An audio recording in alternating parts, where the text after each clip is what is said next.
안녕하십니까. 박훈탁TV입니다. 미국이 이스라엘에게 낚이면 붕괴할 수 있습니다. 그러나 그런 일은 일어나지 않을 것입니다.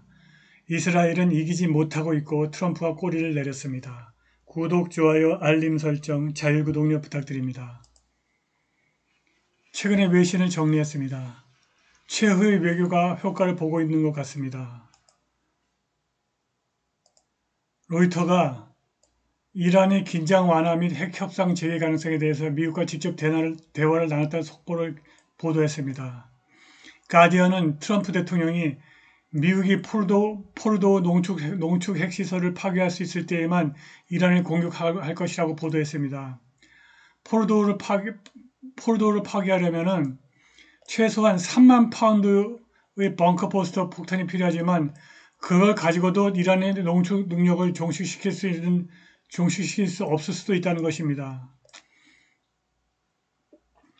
게다가 지금 이스라엘 정부 당국자는 이란 정부의 임박한 붕괴는 진실과 거리가 멀다고 밝혔고, 이란은 또 제3자의 개입, 미국이 개입하게 되면 즉각적인 군사 대응을 촉발할 것이라고 경고한 바 있습니다.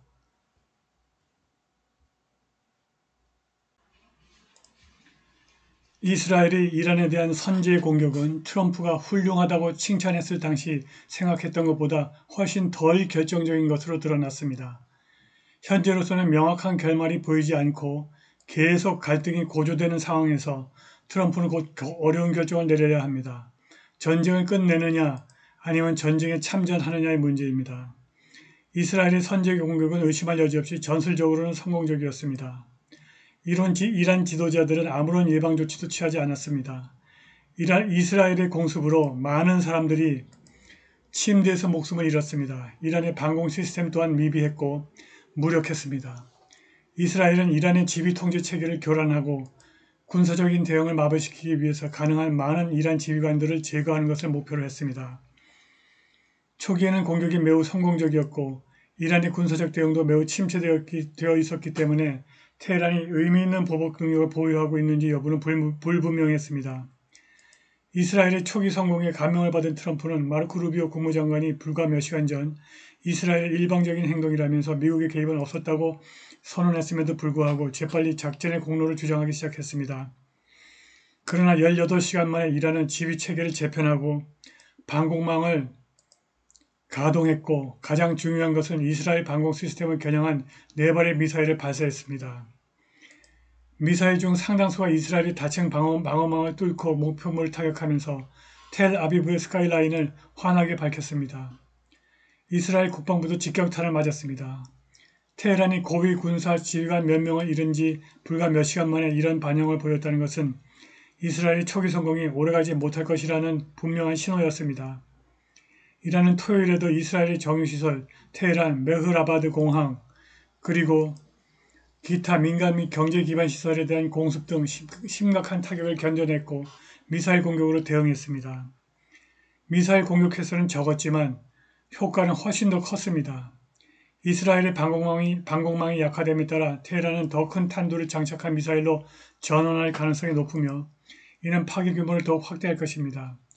이란 혁명수비대 IRGC는 이스라엘을 겨냥한 최근의 미사일 공격에서 이스라엘의 방공 시스템이 서로를 공격하도록 유인하기 위해서 새로운 방법을 사용했다고 주장했습니다. 이스라엘 방공망들이 서로를 공격했다는 것입니다. 이란의 타스님 통신에 따르면 IRGC, 이란 혁명수비대가 이번 작전에서 새로운 방법과 정보 및 장비 역량을 활용한 덕분에 적의 다단계 방어 지휘 통제 시스템이 실패하고 서로를 공격하기 시작했다고 밝혔습니다. 이러한 전자교란 기술은 러시아의 것입니다. 이스라엘은 조심해야 합니다. 이란은 아직 최신 첨단 무기를 사용하지 않았습니다. 군사 전문 저널리스트 알렉세이 보르젠코는 스푸트니크에게 이스라엘 라이징 라이언 작전에 맞서 하이파를 공격하는 데 이란이 하지 카셈이라고 하는 첨단 유도탄도 미사일을 사용했을 가능성이 높다고 말했습니다. 그 순간 하이파는 40발의 로켓 공격을 받았습니다. 아이언돔은 이를 견디지 못했고 많은 미사일이 관통했습니다. 라고 전문가는 말했습니다. 방공에 있어서 숫자가 얼마나 중요한지 알아야 합니다. 보르젠코는 말을 이었습니다. 미사일 5발이 격추되었고 10발이 격추되었으나 40발이 통과했습니다. 미사일이 100발, 200발 아니 1000발이면 아이언돔은 감당할 수 없습니다. 이란이 최근 발사한 로켓 대부분은 20, 30년 된 것으로 추정되지만 2020년에 공개된 하지 카셈은 가장 최신 로켓 중 하나입니다. 하지 카셈의 도달 거리는 1400km이고 최대 탄도 중량은 500kg이며 레이더 탐지 회피 기능이 있고 마하 12로 대기권에 재진입하고 마하 5로 목표물을 타격합니다. 보르젠코는 지금까지 이스라엘은 이렇게 강력한 미사일에 직면해 본 적이 없었습니다라고 말했습니다. 전문가는 이스라엘이 이란의 탄두가 개량된 것에 몹시 놀랐다고 말했습니다. 폭발물이 더 강력해지고 파편도 더 치명적이 되었다고 말합니다. 증거요. 사진과 영상에 손상된 외벽, 깨진 창문 등이 보입니다. 실질적인 에스컬레이션은 아직 오지 않았습니다. 테헤란은 하이파에서 사용한 것보다 훨씬 더 강력한 무기들을 보유하고 있다고 생각합니다. 최신 무기들은 아직 사용되지 않았습니다. 진정한 긴장 고조는 아직 오지 않았습니다라고 그 전문가는 지적합니다. 한편 이스라엘은 나탄즈 핵시설에 상당한 피해를 입혔으나 훨씬 더 중요하고 중무장된 포르도 핵농축 시설에는 침투하지 못했습니다. 결과적으로 이란 핵 프로그램에 대한 실질적인 영향은 제한적인 것으로 보입니다. 보도에 따르면 미국은 이란의 드론과 미사일을 격추할 수 있는 미사일 방어 능력을 갖추고 있지만 아직 이스라엘이 공세에 동참하지는 않았습니다. 이스라엘이 선택한 전쟁의 성공과는 거리가 멀고 점점 더 결정적인 결과가 전혀 나오지 않을 수도 있다는 점이 워싱턴에 점점 더 분명해지고 있습니다. 이스라엘은 확전 양상에서 우위를 점할 가능성이 높지만 결정적인 불리한 상황에 직면해 있습니다. 이란의 장거리 미사일보다 방공 요격 미사일 수가 적다는 점입니다. 이스라엘은 신속하고 결정적인 승리를 원하지만 장기적인 소모전은 결국 이란에게 유리하게 작용할 수 있습니다. 그러한 승리는 이제 요원해 보입니다. 놀랍지 않게도 이스라엘 관리들과 워싱턴의 동맹들은 트럼프에게 미국을 전쟁에 참여시키고 공세적인 공격에 동참하도록 로비 활동을 시작했습니다. 트럼프에게는 심각한 실망이었을 것입니다. 트럼프가 중동에서 또 다른 전쟁을 일으키기를 꺼린다는 것을 인지한 네타냐후 정부는 1월 초 트럼프를 압박하며 접근 방식을 재조정했습니다. 미국에게 이란을 직접 공격하도록 촉구하는 대신 이스라엘이 행동할 수 있도록 청신호를 요청했던 것입니다. 이스라엘은 집중적인 로비 활동을 통해서 트럼프로부터 이 캠페인에 대한 암묵적인 동의를 확보한 것으로 보입니다.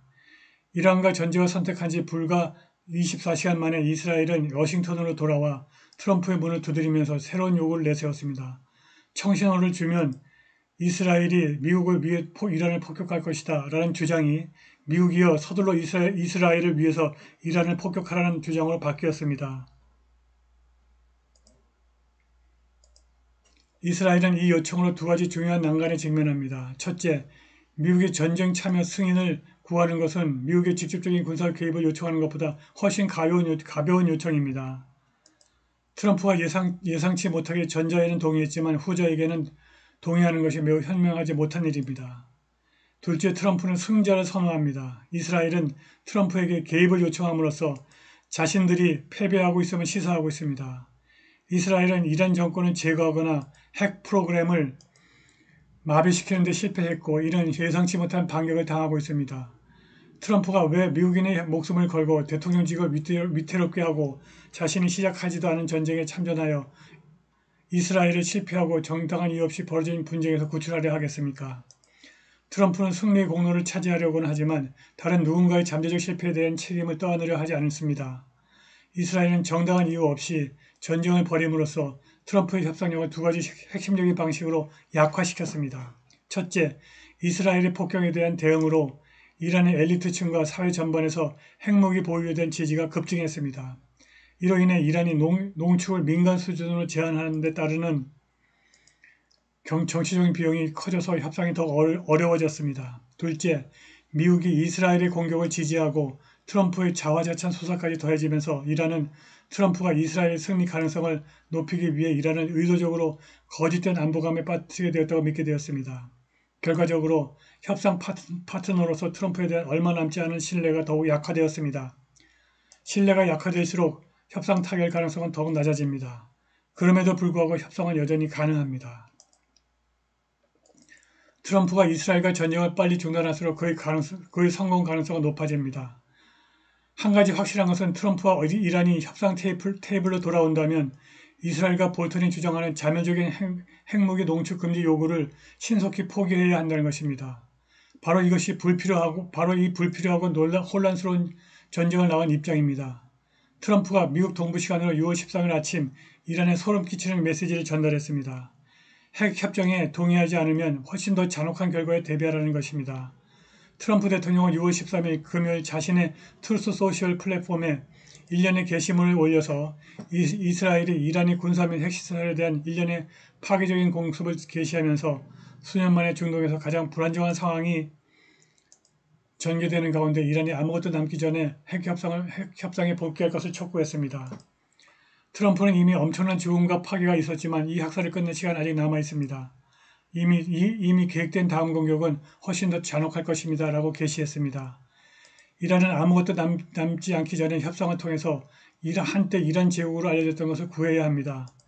더 이상 죽음도 파괴도 없습니다. 너무 늦기 전에 그냥 행동하세요. 라고 트럼프가 썼습니다. 그런데 이란의 최고 지도자 아야톨라 알리 하메네이는 지난주 금요일 타스님 통신을 통해서 방송된 연설에서 보복하겠다고 다짐했습니다. 이란은 장기전을 준비하고 있습니다. 유명 미국 언론인 터커 칼슨은 월요일 미국이 이스라엘-이란 갈등에 휘말리게 되면 미국 제국의 붕괴로 이어질 가능성이 있고 트럼프 대통령의 임기가 끝날 수도 있다고 경고했습니다. 이번 개입으로 우리나라가 더욱 약화될까 봐 걱정입니다. 미국 제국의 종말이 올 것 같습니다. 물론 다른 나라들도 그런 상황을 보고 싶어 할 테이고 이번 일은 이란 암초에 정박해 있던 USS 아메리카호를 격침시키는 완벽한 방법이지만 동시에 트럼프 대통령 임기도 끝날 것이라고 생각합니다. 칼슨은 트럼프의 자문위원 스티브 배넌과 함께 진행한 팟캐스트에서 이렇게 말했습니다. 칼슨은 미국이 이란과의 잠재적인 실제 전쟁 갈등에 전혀 준비되지 않았다고 주장합니다. 트럼프의 열렬한 지지자인 칼슨은 미국의 이란과 분쟁 개입 가능성에 대해서 꾸준히 반대 입장을 밝혀왔습니다. 지난 4월 그는 미국은 이란과의 전쟁에 개입할 여력이 없다고 주장하면서 그러한 분쟁은 잠재적으로 파괴적이고 심지어 자살적이라고까지 묘사했습니다. 6월 13일 이스라엘이 이란을 공격한 이후 칼슨은 트럼프를 비판하면서 그가 이란에 대한 전쟁 행위에 공모했다고 말했습니다. 미국은 이란과 지상전을 할 수 있는 전쟁 자산이 없습니다. 군복무 연령대 미국인 75%가 군복무를 할 수 없는 건강 상태에 있습니다. 미국은 이란의 핵무기 개발 이유를 정확하게 파악해야 합니다. 이란은 가자와 중동에서 이스라엘의 폐악질과 어린이와 여자를 포함한 진짜 유대인 학살을 멈추려고 핵을 개발하는 것입니다. 트럼프가 이란의 핵 개발을 막으려면 전쟁광 네오콘의 말을 듣지 말고 지역 문제에 대한 보다 더 깊은 통찰력을 가져야 합니다. 트럼프와 미국이 이스라엘의 진짜 유대인 멸종을 중단하게 만들어야 이란의 핵 개발을 막을 수 있습니다. 자, 여론조사 결과입니다. 전체 성인 미국인의 60%가 이란과의 전쟁에 반대하고 있습니다. 민주당원은 65%가 반대하고 있고 공화당원들도 53%는 반대하고 있습니다. 만일 미국이 이스라엘에 낚여서 이란을 공격하면 이란을 지원하는 러시아의 군사기술에 밀리는 장면을 전 세계에 보여줄지도 모릅니다. 미국의 병력과 물자는 큰 전쟁을 할 수 없습니다. 제 방송에 한 구독자가 이런 댓글 남겼습니다. 이란과의 전쟁을 계기로 미국의 패권 시대는 저물어 갈 것 같습니다. 오늘 방송은 여기까지입니다. 감사합니다.